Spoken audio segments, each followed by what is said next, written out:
Rise and shine your light in opulence, my solution seekers. It's your girl, the spiritual activist, coming to you with another theory, opinion, vent, story, solution, whatever.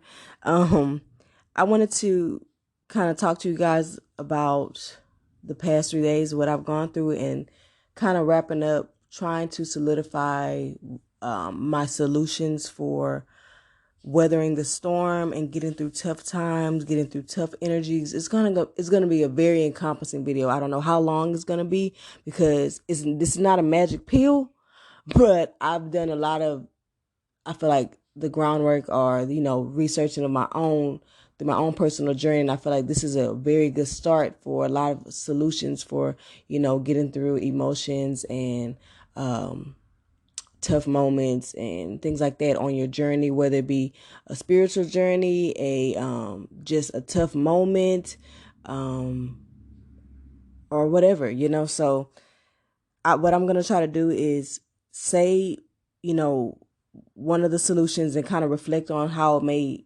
like my reflection on it. It may be incorporating a personal experience, or just maybe my personal theory or reflection on what I believe this means. You know what I'm saying? So I want to start it off with saying that you can repeat after me. No weapons formed against me shall or has ever prospered. And, that's kind of the idea behind this as well. To weather the storm, you getting through that storm to see the rainbow. And the weapons are not there to destroy you. They're there for you to learn lessons and for you to realize that that's all it is.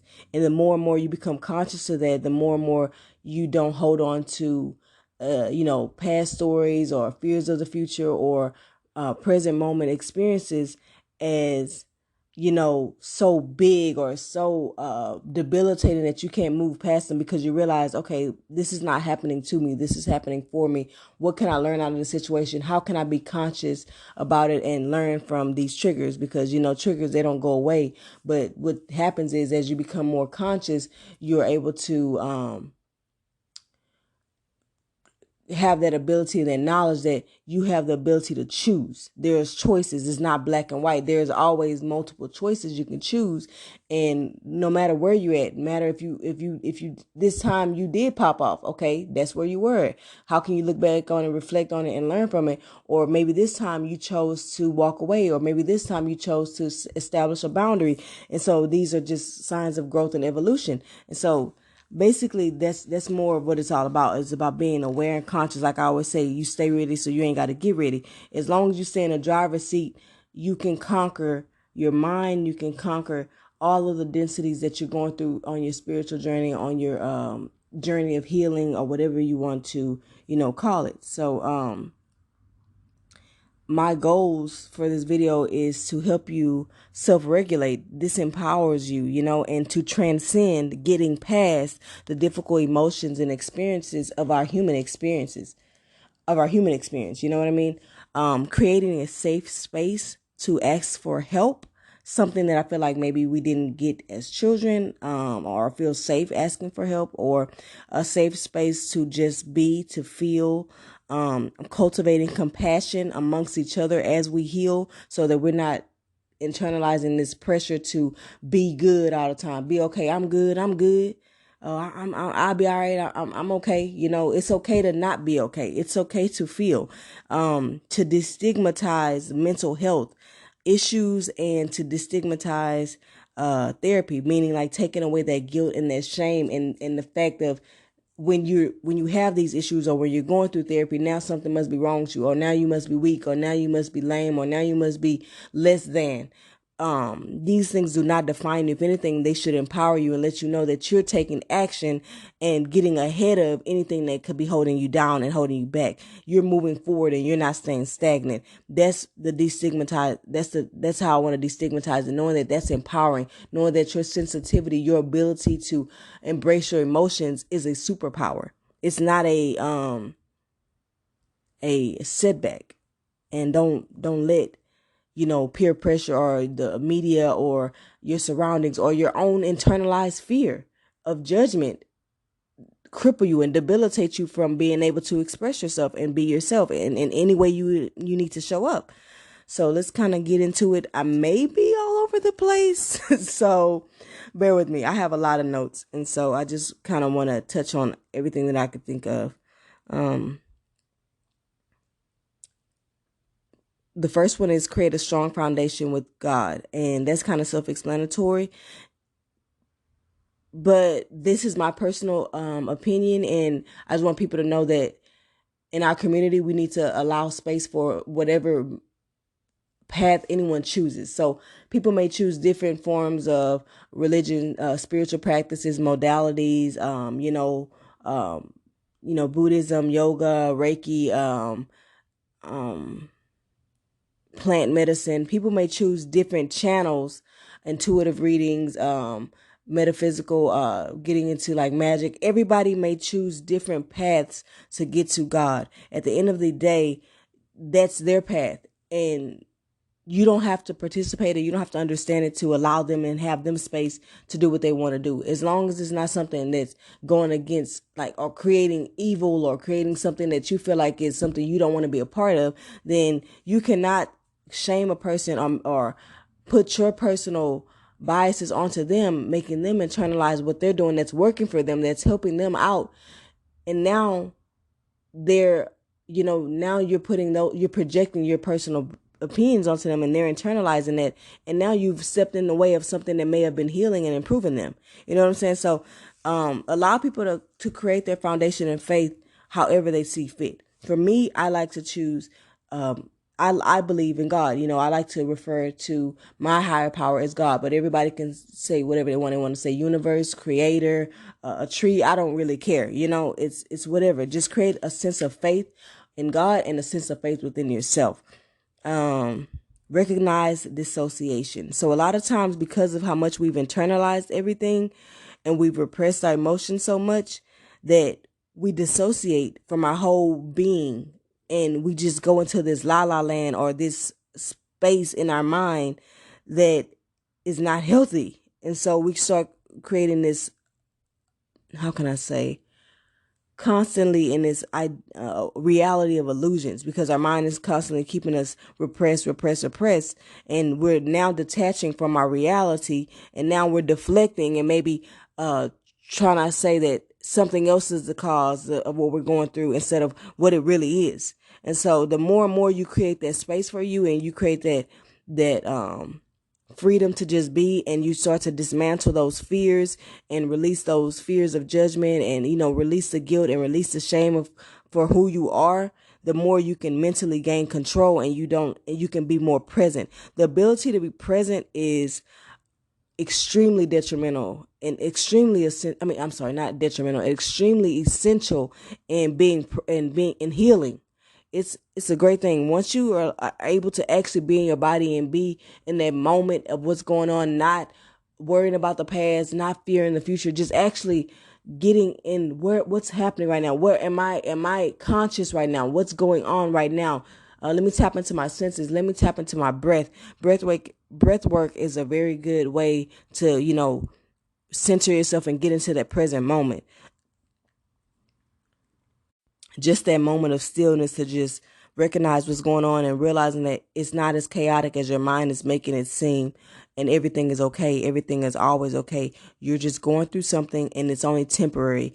Grounding in that, knowing that it's only temporary and that feelings are a roadmap. They're not the destination. Like they're there to help you along on your journey and to, realize things that you need to learn. And sometimes they're just there because that's part of your human experience and it's there and you just need to validate it. You just need to give it space. Sometimes it's not a lesson that you're learning out of feeling or, you just need to feel it, and that is okay.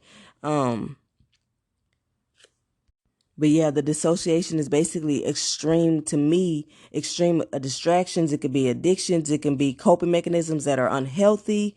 Solutions to kind of gain awareness of what you may be running from or distracting yourself from is fasting. Fasting some kind of addiction or behavior, or food or whatever, to kind of gain self-awareness. like I said, stay ready so you don't have to get ready. The more and more you know how your mind works, how your body works, how your behaviors work, the more and more you can recognize what's going on with you. Like, and I mean holistically. So we'll get into that more and more. The next one is shifting your perspective to life. This is what I feel like is transmuting. Basically changing something that's was once perceived as negative to not necessarily positive, but it just is what it is. You're accepting it more for the lessons that it may have been, and that way you can release that story. You don't have to carry that story, because what we don't realize is the baggage that we carry is in the form of the stories that we've been telling ourselves, the narratives that we've been telling ourselves, the things that we've internalized from people. So sometimes, like, say, you may feel like you grew up in a family where you didn't hear, I'm proud of you a lot, or, I love you a lot, or you may not have had a lot of physical touch or affection, and you may have internalized that as something was wrong with you. And it's not something that was wrong with you. That was just a part of your journey that made you stronger. That gave you the trials and tribulations. That gave you the testimony that you can teach with. Me right here being on this podcast right now is a testament to the things that I've gone through in my life, equipped me with the tools to help you, help others with what they may be dealing with. It's like each one teach one. We're all here to help. And the more and more people are conscious of that, and the more and more messengers that get out there, the more and more we can prevent the survival mode, and we can start really shifting the unity consciousness and shifting the next generation so they don't have to go through as many things. The more and more we can empower ourselves, we can become the parents and the change we want to see. So you align with your higher self to see a bigger picture. It makes issues seem much smaller than your mind can make them. Sometimes your mind makes things a little bit bigger than what it is. And really sometimes you got to say it's not that serious. Or like Ian Levant says, so what, now what? I know it may seem harsh or like tough love, but sometimes you need tough love, and it is so what, now what? Allow yourself to go through that moment, but now, okay, you've gone through it. Just how can you reflect? How can you learn from it and look at it for what, and just take it for that? Don't take it for anything deeper than that. My next one is coming out the spiritual closet. Now, I'm going to do a whole video on coming out the spiritual closet, because there are many aspects and layers to this, but it has a lot to do with integrating your shadow, having compassion, having family meetings, if you're sensitive to projections and energies of concern, stress, worry, fear, judgment, cultivating a safe space to just be. This human experience and learn your lessons, evolve, change, be, creating these meetings or confessions or venting that express how your feelings of guilt and shame around expressing yourself. And healing the way you authentically and naturally heal, needing a safe space to just be, whatever that may look like, wherever you are at that moment, to gain support from those closest to you.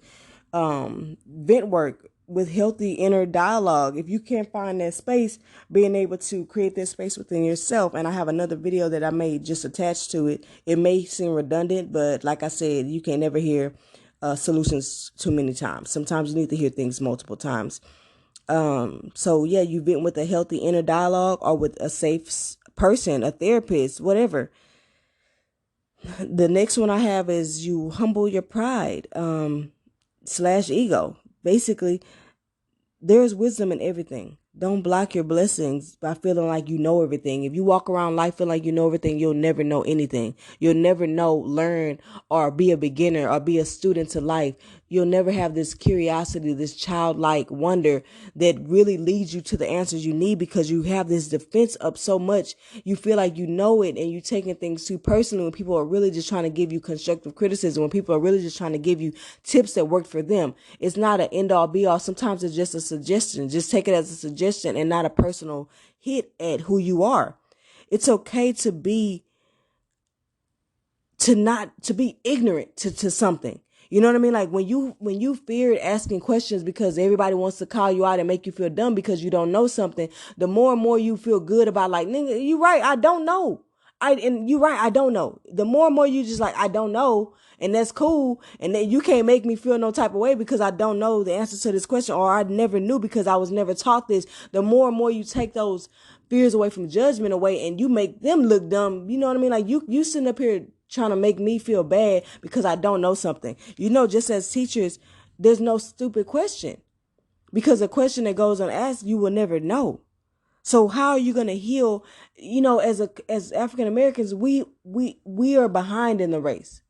We haven't been taught a lot of these things. And so we go out into this world, we try to heal, we try to make ourselves better. And people within our own community, we're this Massa mentality, this need to be, the aggressor, just beating each other down consistently, perpetuating the agenda to keep our spirit down. It's like, we want to clown everybody. We want to make them feel bad. And it's like, why are we doing that? Like, we're starting from scratch. A lot of people have no foundation. They have not been taught these basic things. These essential things for life have not been taught in school. They don't teach spirituality. They don't teach emotional management. They don't teach mental health. They don't teach these things in school. So why is it when we're out here seeking help and seeking the resources, we're fearing we're going to be clowned?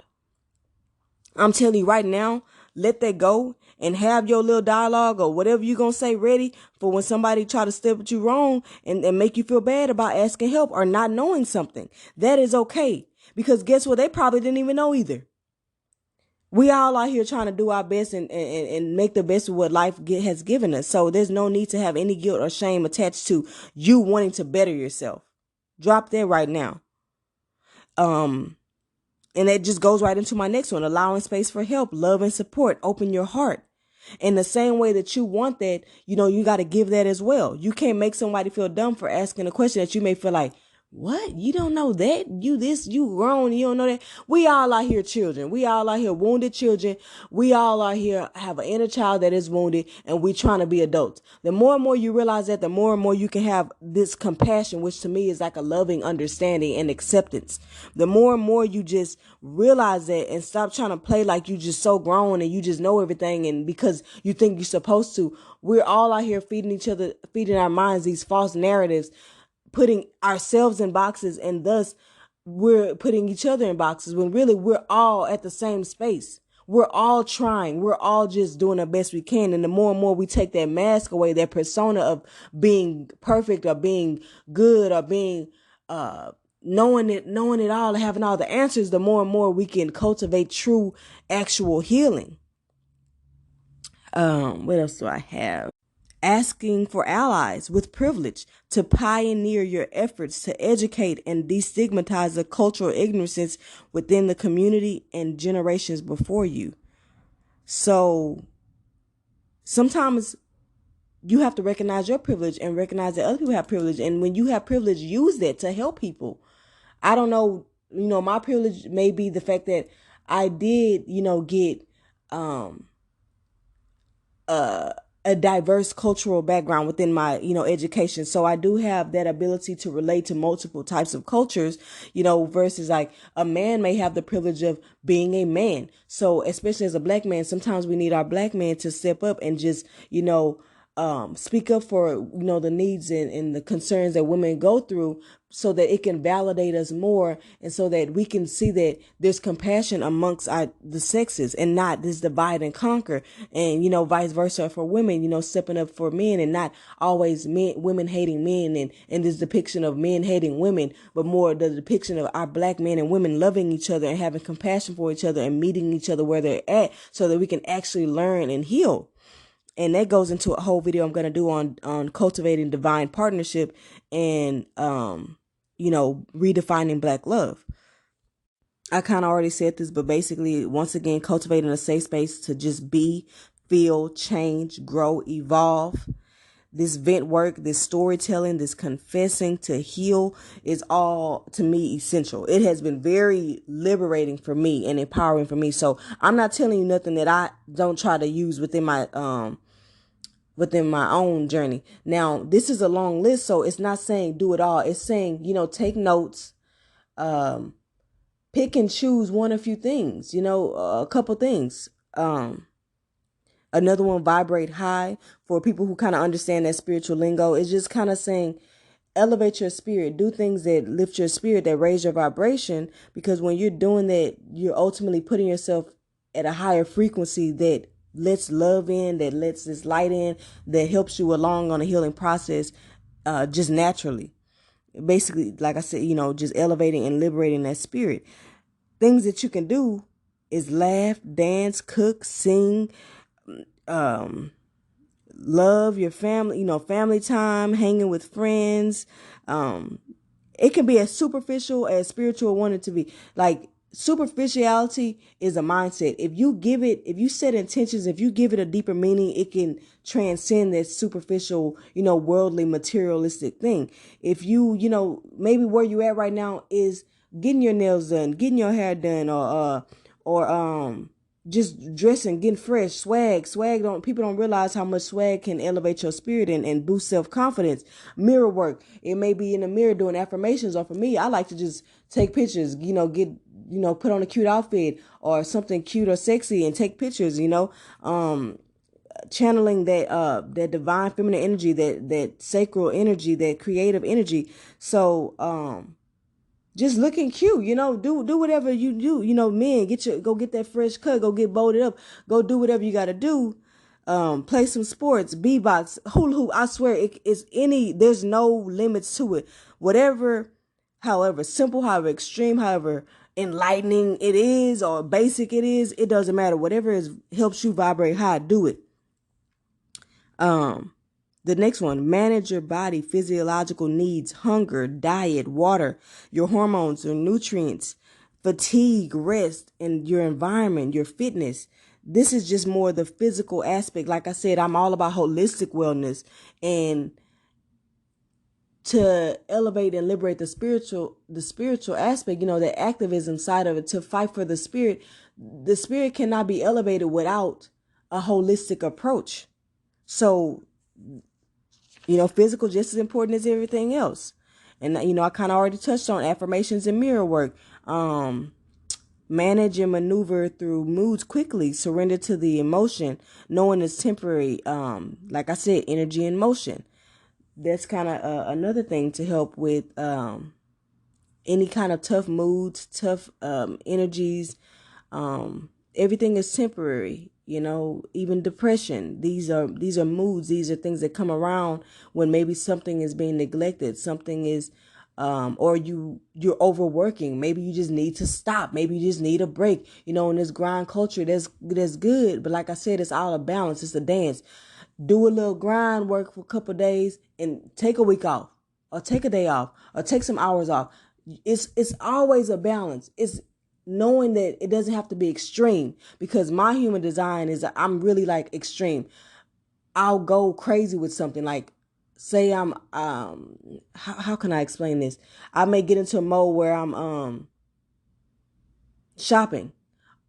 And now I want to get every type of tea instead of just one tea. I said I wanted to start drinking tea, and I done went from getting one tea to 20 teas in my cart. It's like, you have to understand your how can I say, your human design as well. And so I know that because my human design is a very not knowing when enough is enough, I regulate that because I have that self-awareness. And that's why I say the dance and the balance is having that awareness and just, staying ready so you ain't got to get ready, staying in that driver's seat and knowing when to allow someone else up there in the passenger seat to give you some advice, to keep you company. The ego is okay to come up there sometimes, because it could be your partner that gas you up and make that trip and that journey real fun. They may get you turned up when you in the in the low mode, but then they start talking dumb. Now I'm gonna need you to get to the back, step back, go on back to the back seat now, because you saying a little bit too much, and I don't really like what you're saying. So just knowing that you have that control, you're in the driver's seat, you're able to shift any type of energy and thought and emotion and feeling that you have, because you're in the driver's seat, you're in control, you're the alchemist, you're the shifter of energy. But yeah, and going on to inner child wounds. The inner child is located in the root chakra, that first chakra. It's all of the things that we've internalized as a child, for maybe feeling like we were rejected, feeling like we were felt abandoned, or we were punished or reprimanded or shunned, all of these deep feelings. And a lot of times the inner child communicates through sensations. So, you may feel tension. You may feel, don't label it with, oh, I'm feeling stressed. Literally go down deeper and say, what am I feeling right now? Right now, I'm feeling, objectively, I'm feeling this tension in my shoulders. I'm feeling tension in my head. I'm feeling, pulsating in my body. I'm feeling tingly. What's happening right now? Why are you feeling like this? Does working on your career, does that trigger you? Because I realized that was a trigger for me. Because, as African Americans, giving meaning to our life does have a lot to do with success, does have a lot to do with monetary gain, because we have these fears of, financial scarcity and like not having enough. And, we want to find meaning because we have been so oppressed for so long. So financial and career success is important because our lineage may not have a lot of that, versus for somebody else who where they're at in their journey, they may have enough of that. So they may feel like, I don't have to focus so much on my career goals to give me meaning in life. I can focus on another aspect of life, accepting where you are. And that's okay. But, when you have that awareness, like, okay, how can, in the communication of the inner child is, you can put your hand on your heart. You can say, I'm feeling tension right now. How can I validate my inner child? You can say things like, I'm feeling scared right now, and that's okay. Or my inner child is feeling scared right now, if you don't want to attach to that. And, and it's okay. Reparenting is giving your inner child and yourself the things that you did not get as a child. When you were crying about something, you may have been told, stop all that crying, or quit all that whining, or you're a big boy, you're a big girl, or whatever. Like, that's enough. And because, your parents were going through a lot of the things that they were going through, and they couldn't handle these big emotions, these big feelings, because maybe they had 2 jobs, maybe they were struggling, maybe they had an abusive partner, maybe they did what is called displacement. So they're putting their frustrations and all that negative energy onto a person who is less threatening, because they couldn't get crunk with their boss, so they come home and they yell at you. All of these things that kind of created these inner child wounds. Now you can recognize them through the sensations within your body, because you're becoming more aware.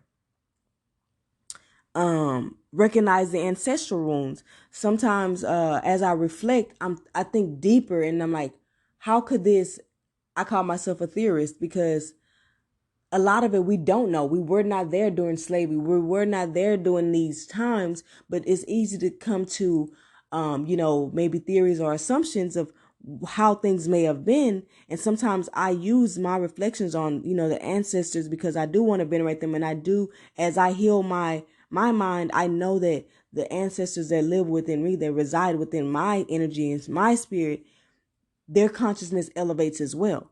And that's how I give them the healing within their spiritual journey. You know what I'm saying? Like, and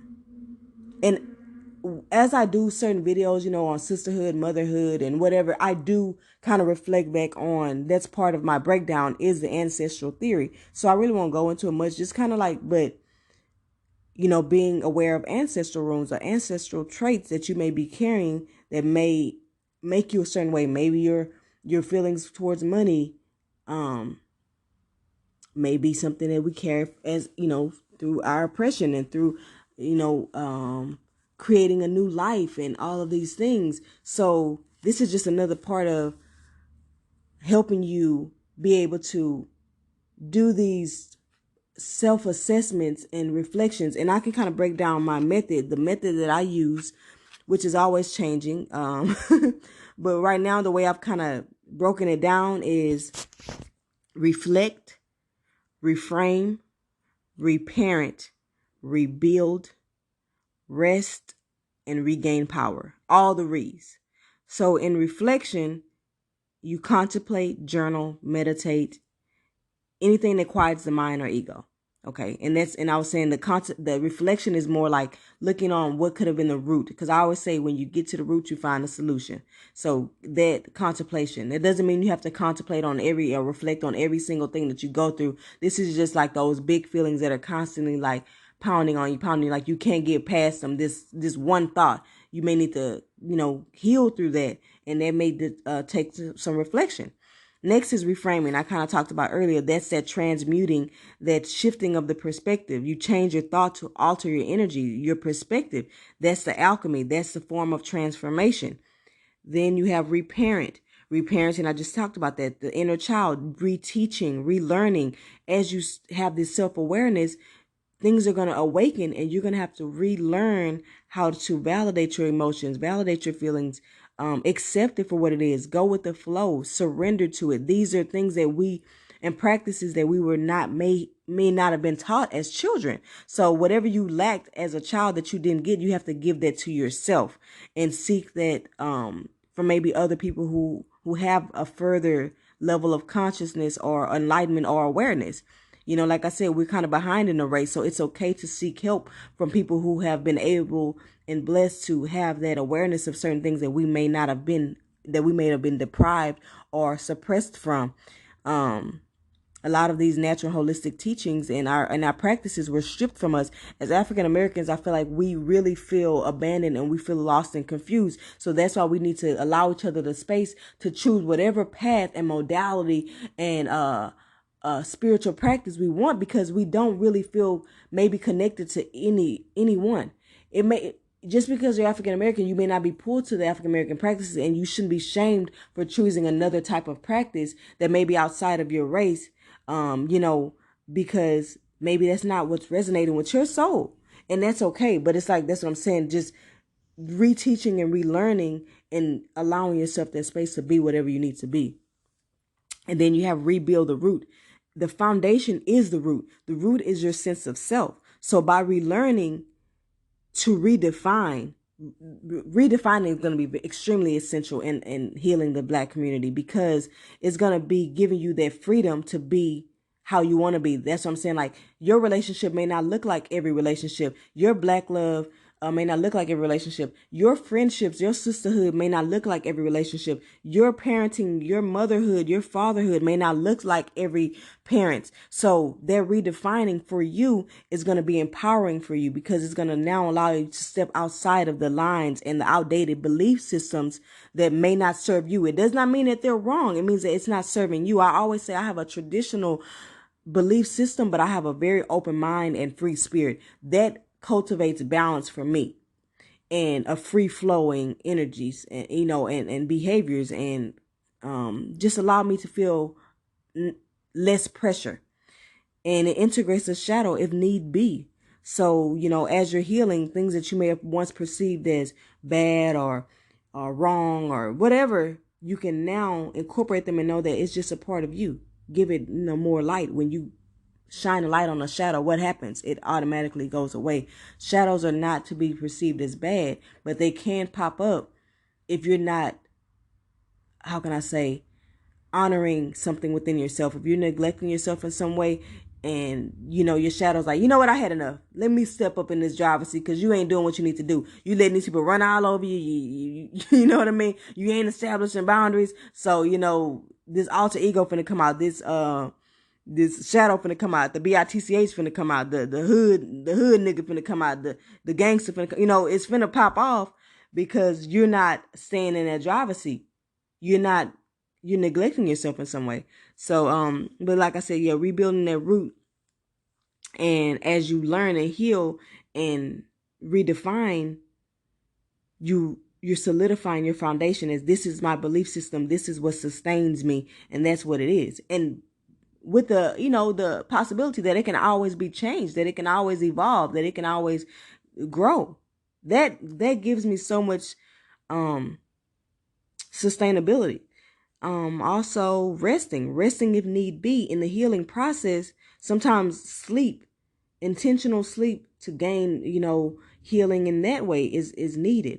And then at the end, you regain the power by remaining level-headed and open-hearted to truly transcend, to truly get past that human experience, whether it be an emotion, an event, anything. That's the transit phase. You know what I mean? Like, I feel like the transit phase is like, think of that analogy of the car I always go to. You're in traffic. What can you do to make that moment go by faster or easier? And then once you get past it, you transcended that space. You've left that block, and now you're on another block. Now you're in another phase of your life. You got through it, doing whatever you had to do. Next, establish. This goes with the root, but it's establishing the foundation. It involves all the selves. Like I had all the re's, now we got all the selves. All the selves is self-love, self-awareness, self-confidence, self-acceptance, self-compassion, self-regulation, self-accountability. All the selves you can think of, because self is wealth. The more and more you're in tune, like I said, the destiny, the journey is mastering self. It's not about anything that's going on outside of you. It's about your perspective and how you are interpreting the reality that's going on outside of you. And once you start breaking down the mental illusions and the mental constructs within your mind that don't serve you, the more and more you'll be able to see life for what it is, and that it's not as bad as you think. And the more and more you'll be able to be present. So that's why all of these selves is important, because you stop pointing fingers at other people and you start taking that accountability, that self-accountability, and realizing that you have the power to be a co-creator of your reality. You're in the driver's seat. Everything is about you, but not in a life is revolving around me, narcissistic, egotistical type of way. But it's more like you have the control to shift your energy, shift your mindset, shift all of these things so that you can take control of your life and not be in survival mode, and you can be in thrival mode, and you can, come back to center and not be in fight or flight 24/7. Next, I have knowing that, as I was saying, like when you redefining like your work, your job, motherhood, societal roles, labels that make us depressed, it's how you elevate and free the spirit to becoming something that is not what we are conditioned to believe it is. Changing that idea that all the has to be, the must or have to, or the shoulds, to I choose, to gain your autonomy and empower yourself. In life, you have choices. You the life you want, you're choosing. Sometimes you may feel like you're going through this midlife crisis, or you feel like I'm sacrificing, or I'm not doing what I want to do. But in life, sometimes you do have to compromise to, especially when you're coexisting, or you're in a relationship, or you in any kind of relationship. There are gives and takes, and to get out of the narrative of looking at it as I'm just sacrificing much and creating these feelings of resentment or bitterness, you can change the narrative to I'm choosing to do this because what I'm gaining is more than what I'm losing. You know what I'm saying? And so that's just kind of a way that I reframe certain things in my life to gain my autonomy and empower myself. Basically letting go of the labels, the negative connotations, which is like the meanings behind words. And that goes with that redefining too. Whenever you shift a word, like people say, to me, to transcend like feelings of or fears, I always change the connotation. So like I have fears of being perceived as crazy or weird, like in the bad way. So to me, or like people use the word nappy. Nappy can be perceived as bad, but the way you gain your power is by looking at nappy is you redefine it. Yeah, I'm nappy, or well, or yeah, I'm crazy, but you want to be around my crazy behind, don't you? I keep you laughing, or yeah, I'm weird, or you know what I'm saying? All these things, you're redefining it so that you have control over that word now. That word no longer defines you, kind of like the word like Nigga, like, or I mean, nigger. We appropriated it and kind of changed it to nigga, to kind of like gain like our own definition. Like you can't define us. We gave it an empowering meaning. You know what I'm saying? And also letting go of the social norms or the expectations of things. And that goes with, that's how you redefine, is you're letting go of social norms and expectations, or the fears of judgment or rejection or abandonment. How many parents out here, you feel like you got to reprimand or discipline your child a certain way that's more acceptable based on your environment? I don't want to spank my child, or I don't want to, yell at them or humiliate them in front of people. That's my parenting style. Have I done it before? Yes. And I'm not portraying myself as perfect, but my point is I'm working towards a better way of parenting, and not what I feel like we have been taught is what's going to get them to listen, or what's going to get them to be a certain way, or training them. I don't believe in them. Like I look at my son, like I said, as his own free spirit. Yes, I teach him discipline and boundaries, but my way, I feel like, is a more respectable, loving, compassionate way, a more understanding way.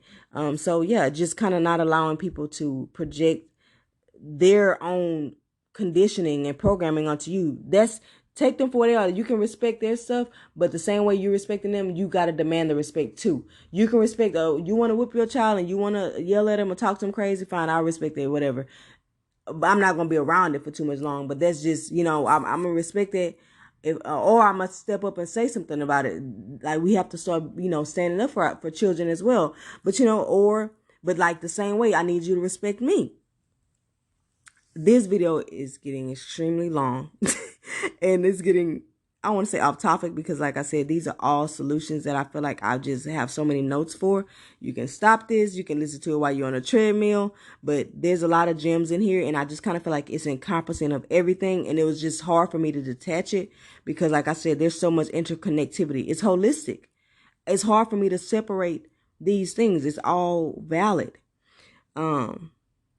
I kind of talked about holistic wellness checks on another video, but basically it's the idea that it's mental, physical, emotional, spiritual. I talked about looking into the ashwagandha, magnesium, valerian root, these things that kind of, I'm learning that can help with the nervous system, the vagus nerve, which is called the trauma nerve. I listen to the holistic psychologist. You can, check her out too. Get some insight. Everything is suggestive. Even what I say is suggestive, So, we're constantly learning as a society. So as things come up, each one teach one. And I just try to do the legwork so you don't have to. But a lot of these things kind of help with that nervous system, getting us out of that fight or flight mentality. Looking at nutrition, some people say no gluten, sugar, or processed food or caffeine because they kind of rev up the nervous system or whatever. Breath work is a really essential and quick way to be present and to have the alchemy of your emotions, that deep belly breathing. So you want to I do like several ways. There's several types of breath work, but you can breathe in through your nose, but like your belly is extending like a balloon. And so as you're breathing in, you hold it for 4 seconds, and then you release it slowly through your mouth and you deflate the belly like a balloon for 4 seconds. So it's like inhale 4, hold for 4, exhale for 4. That's a basic one. You can look into other different ones. They got different counts for different kinds of reactions you want within the body. Then you have meditation, you have sunlight. I can't tell you guys enough how much going out in the sun for a walk, run, whatever, how grounding and how much that sunlight, that vitamin D, that whatever, man, it just really changes your mood. You need vitamin D, and vitamin D, especially within a melanated community, helps with your mood. We have all of these endorphins, and I don't really know all about it, but you can look more into like these hormones or things that are released within the body that kind of help regulate your mood. So, laughter does something, sex, oxytocin, serotonin, like all of these types of things that are released within our body that help regulate our mood. So, doing more research into that. Journaling is extremely helpful to me. Everybody's different. You may be resistant, but I promise you, try to do it. That's another way to regulate and release your feelings. Because even if you're not at a space where you can just express them like physically, like crying or screaming or whatever, deep breathing, then maybe just writing it is a good start. Next, I have sleep, rest, do nothing. That's very important because sometimes we have these addictions and we've rationalized them because like, oh, well, I'm just working. I'm doing this, I'm doing that, but there's still distractions because you're running from something. So sometimes just sleep, rest, and doing nothing, stillness. So you have nowhere to go within your body, that you need that. Another one that I feel like people don't talk about a lot is having fun, a cheat day, binge watch something, do something fun. That's just, I'm used for lack of a better word, just stupid fun. It don't have to be serious. You don't have to be healing 24/7. You're gaining strength and awareness, okay, but sometimes it's time for a break. Just relax, chill out.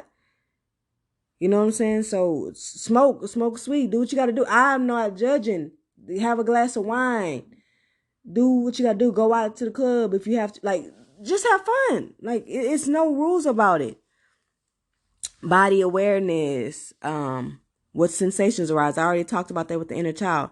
Boundaries. Establishing boundaries. Emotional, mental, time, energy, mental, physical. I'm sorry, I said mental twice. I meant to say material. These are all types of different boundaries that you may have. For me, I like having my own little spaces in my house. You know how they have like his and hers sinks and stuff. So it's like his and hers side of the sink. So I just like, having my little space. That's me. I have my little nook, my little office space where a place where that's mine, like, and that's okay. These are things that help keep my sanity. I like organization. These are boundaries that I have to help keep my sanity. Sometimes I can't always give advice, and that's for my mental. I'm not at a state. Those are establishing boundaries. That's what I'm saying. So you have to ask people to hold space for you because you don't know where they are mentally. And then I'm going to get back to the trauma nerve, which is the vagus nerve I talked about. So our body has two responses, like the sympathetic response is more of that fight or flight mode, which is good because you may need it for survival, but we're not in the wilderness. We don't need that intense survival mode. And a lot of us have post-traumatic stress disorder, trauma, post-traumatic slave syndrome, all of these things that are keeping us in the sympathetic overdrive. You know what I mean? And so it's a hyperactive fight or flight. Never really been able to come down in the parasympathetic nervous system, which is the more calmer, the more rationalized way of seeing things. Hopefully I'm kind of like saying that right. But like I said, you're getting the idea of you trying to get out of the survival fight or flight mode to more of a calm homeostasis, a balanced mode. And what you're trying to do is how to learn over time how to activate and deactivate those that mode so that you're more in control of your responses. And the holistic psychologist, she talks about ways that you can tone or activate the tip of the vagus nerves.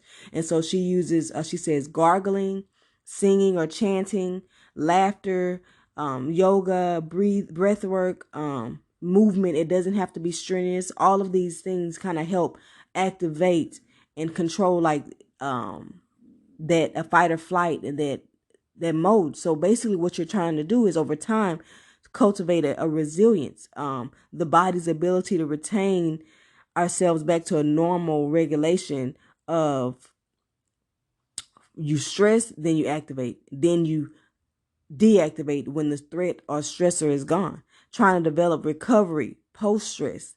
So most of us are not giving our bodies a chance to enter that recovery mode. So essentially to heal from trauma that is housed in the body.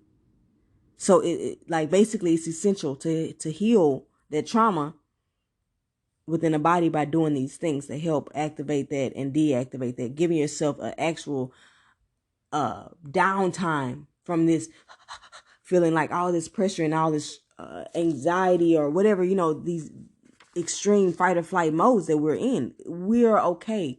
Grounded in the fact that you know that you're safe. That's part of the foundation too. With the daily affirmations, I have a affirmations thing. You are safe. You are divinely guided and protected. Everything is okay. You're not in slavery anymore. Your mind is keeping you enslaved. You're not there. There's no one after you. It's okay. You know what I'm saying? So, other things I have is organize, clean. I love to do that when I'm feeling stressed. Do nothing without intention. Make the mundane I have a video on that too. Make the mundane have meaning and give it a deeper meaning. And believe it or not, you have skeptics that won't understand this, but the more and more you awaken to the energies and the spirituality, you'll see that these things really are empowering. They really do help. What you believe is your reality. You have that power. So once you start to see it work and really ingrain that in your belief system, it will make differences in your life. And, obviously releasing the energy, allowing yourself to go through it. I kind of touched on that already. Declaring out loud or journal without guilt, shame, or self-judgment. So I like to say, I kind of mentioned that. I like to say out loud sometimes, okay, I'm feeling a little anxious right now, and that's okay. Is there anything that I can do for myself at the moment? No. Well, let me just sit with this emotion. Or if there is, okay, how can I go about validating or solving this problem at the moment? So just kind of being able to assess what you need to do at that moment. Question, don't assume why. When you start to assume, and I always say assuming is the devil, because we always assume the worst. These things kind of can perpetuate emotions or exacerbate or make the scenario bigger than what it is, because you're assuming things. So it's okay to ask questions. If you're in your head about something, it's okay to say, hey, I was kind of like, is everything okay with you? Or are we good? Or, or do you feel like our friendship is going somewhere? Do you feel like our relationship is, like, it's okay to ask these questions, because if you're having doubts or assumptions, the more and more you just keep them in your head and you don't assess them rationally, the more and more they become bigger illusions of the reality, when really you could just be misinterpreting facial expressions. You could be misinterpreting body language. You have to understand, as a human species, we're very de-evolved, and we're getting worse because of how technology is advancing. But we're very illiterate. I'm pretty sure it's not the right word, but we're just like very ignorant to emotions and behaviors and expressions. And because we don't feel safe to feel these things. So when you don't know anything, it's an ignorance. So think about how much you could be misinterpreting the things around you in the reality. A person having a resting, BITCH face, or just a melancholy face, because we've been trained that happy only looks one way. Now you're thinking this person's not happy.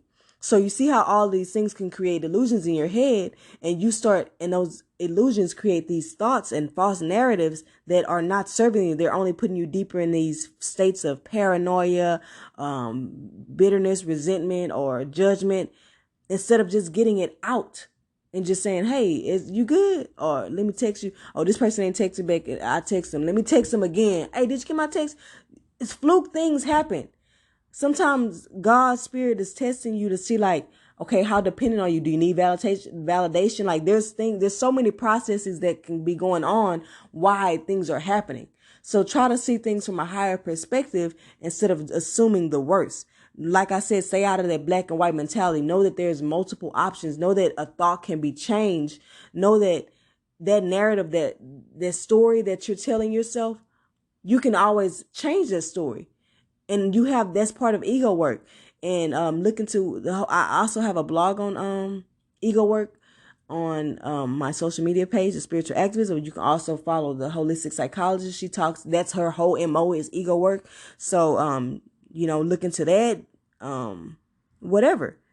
But just know that you always can change that story into something that makes you feel better. You can ask yourself, how does this story make me feel?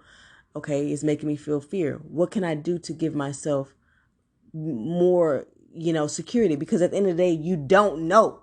You're assuming. And a lot of times we so stuck in assuming that we really think it's truth. It's rarely facts out here in this world, people. It's mostly theories, opinions, personal truths, whatever. So you have to be aware of that within yourself. And the last one is about grief. Knowing that you don't have a time frame to grieve things. Even as you're going through things, you can grieve old versions of yourself. You can grieve in any way you want. And if it's like a loved one, you can put memoriams. Like, you can talk about this person as much as you want. Don't let anyone tell you when it's time to move on. It's time to move on when it's time to move on. Or it's time to move on when now it's debilitating you and it's keeping you stagnant. But the more and more you're free to express yourself, I feel like the more you can grieve as you're moving.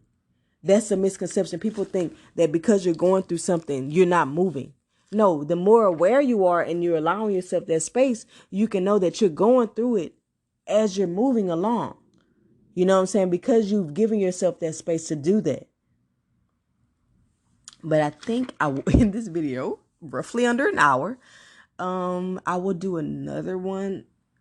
I think I get a little bit more specific on managing emotions, because like I said, I feel like this is something that we lack that's in a lot of our households within the Black community. I'm just speaking from my perspective as a Black person, so this could be a universal thing, but I know that, our parents may have gone through struggles that may have been a little different, because, the pressures that we have from feeling unwanted in society. But yeah, so that's all I'm gonna get into, guys. It is okay to feel. And these are the solutions to get through the storm, how to weather the storm, to see the rainbow. All right, guys, as always, someone who cares, the spiritual activist, peace, love, light, and healing energies. Be open to receiving them. Keep God first. I love you guys. Peace out.